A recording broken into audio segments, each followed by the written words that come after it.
Bonjour à tous, je m'appelle Édouard Emery, je suis en première année de thèse à l'Institut de Myologie et je vais vous présenter mon projet de thèse qui consiste en l'étude des macrophages thymiques humains en conditions physiologiques et physiopathologiques dans le contexte de la myasthénie auto-immune. Ce projet de thèse est sous la direction de Rosen Lepens. Donc, le thymus est un organe lymphoïde primaire impliqué dans la maturation et l'éducation des lymphocytes T.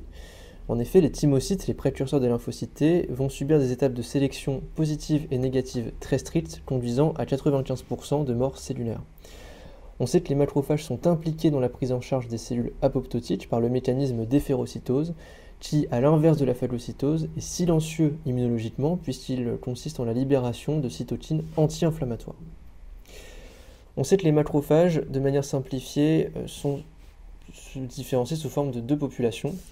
D'abord les macrophages résidents, qui ont un rôle de sentinelle et de maintien dans l'homéostasie tissulaire et qui ont une origine embryonnaire. On peut citer notamment les cellules microgliales dans le cerveau ou les cellules de Kupffer dans le foie. Et ensuite les macrophages dérivés des monocytes qui sont quant à eux recrutés quand l'homéostasie tissulaire est perturbée et qui subissent une différenciation spécifique selon l'environnement local. En termes de fonction, principalement chez les macrophages, on retrouve la phagocytose et l'efférocytose, la présentation de l'antigène et la régulation de la réponse immunitaire. Alors, cette étude est dans le contexte de la myasthénie auto-immune et c'est une maladie auto-immune neuromusculaire rare qui est caractérisée par la présence d'auto-anticorps dirigés contre le récepteur à l'acétylcholine au niveau de la jonction neuromusculaire. Et si le muscle dans cette maladie est l'organe cible, l'organe effecteur ici est le thymus. Et le thymus myasthénique présente des particularités. Il est infiltré notamment en lymphocyte B et donc a une formation de centres germinatifs en son sein. Et ces lymphocytes B vont produire les auto-anticorps. On a donc une inflammation importante qui consiste en la production de cytokines et de chimiotines particulières. Précédemment dans le laboratoire, il a été montré une diminution des macrophages dans le thymus myasthénique. Ce sont les travaux de Chloé Payette qui a fini sa thèse récemment. Et on le voit notamment par ce comarquage en immunofluorescence de CD68 en rouge qui est un marqueur général des macrophages et K5 en vert qui marque les cellules épithéliales thymiques médulaires.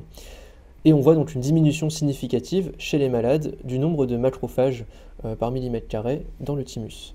Ce qui ferait penser à un défaut de prise en charge des thymocytes apoptotiques par les macrophages, conduisant ces derniers dans une voie de nécrose secondaire et le relargage du contenu intracellulaire dans le milieu, ce qui provoquerait une inflammation stérile locale. Globalement, le projet de thèse s'articule en deux objectifs, et le premier que je vais vous résumer consiste en l'étude des monocytes et des macrophages dérivés des monocytes, en étudiant d'abord les sous-populations monocytaires et en étudiant ensuite la fonctionnalité des macrophages dérivés des monocytes in vitro. Alors d'abord l'étude des monocytes dans la maladie, j'ai de premiers résultats à vous présenter. J'ai étudié par cytométrie en flux les sous-populations monocytaires de la manière suivante, avec une stratégie de gating qui consiste en la sélection donc, des monocytes, ensuite des singlets. J'ai pris en compte les marqueurs HLA-DR et CD115 qui sont importants puisqu'ils m'évitent de biaiser l'analyse par les cellules dendritiques myéloïdes et les cellules NK. Et ensuite, je différencie mes sous-populations monocytaires à l'aide des marqueurs CD14 et CD16 sous forme de trois sous-populations, donc les monocytes classiques, les monocytes intermédiaires et les monocytes non classiques. Et on sait que ces trois populations monocytaires se différencient successivement de la population classique vers la population non classique. Dans la maladie, j'ai montré qu'il n'y a pas de différence au niveau de la proportion des monocytes classiques et intermédiaires chez les malades, mais une diminution significative des monocytes non classiques. Ensuite, je souhaite étudier de manière fonctionnelle les macrophages dérivés des monocytes en étudiant la capacité d'efférocytose des macrophages dérivés des monocytes de patients myasthéniques et de donneurs sains par rapport à des donneurs sains in vitro.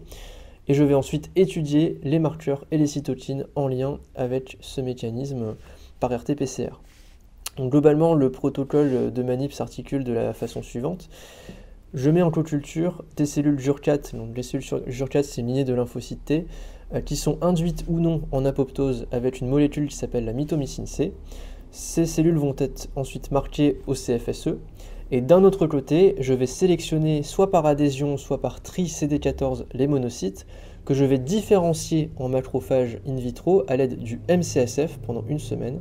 Je vais ensuite co-cultiver les cellules JUR4 apoptotiques ou non avec les macrophages dérivés de monocytes pendant 1 heure et demie. Et lorsque les macrophages vont prendre en charge les cellules jour 4 apoptotiques, les macrophages vont récupérer le marquage CFSE et vont pouvoir être détectés en cytométrie en flux.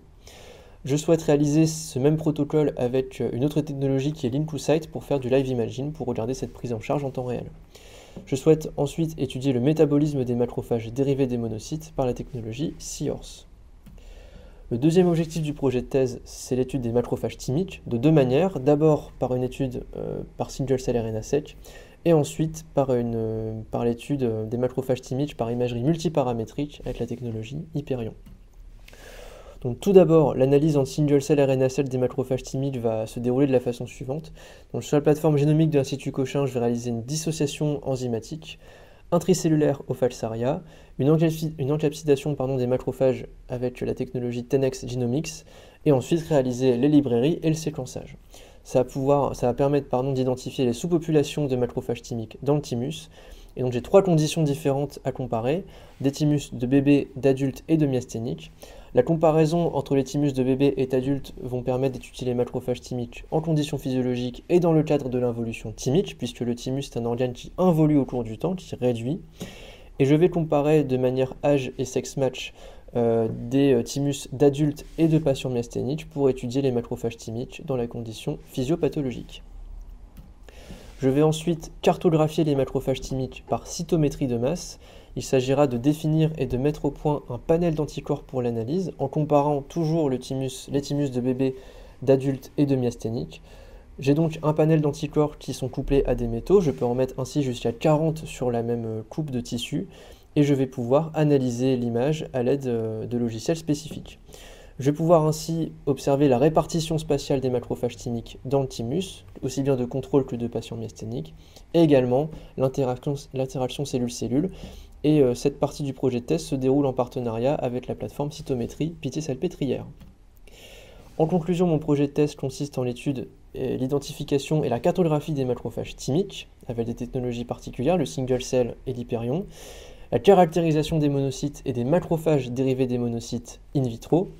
Et dans le contexte pathologique de la myasthénie auto-immune, je souhaite rechercher les modifications au niveau des macrophages thymiques, comprendre la diminution de ces derniers, et ensuite, concernant les monocytes, identifier les différents changements dans les sous-populations et savoir pourquoi, et ensuite avoir une signification biologique à cette diminution des monocytes non classiques dans la maladie, et également rechercher des défauts fonctionnels in vitro chez les macrophages dérivés des monocytes. Je vous remercie.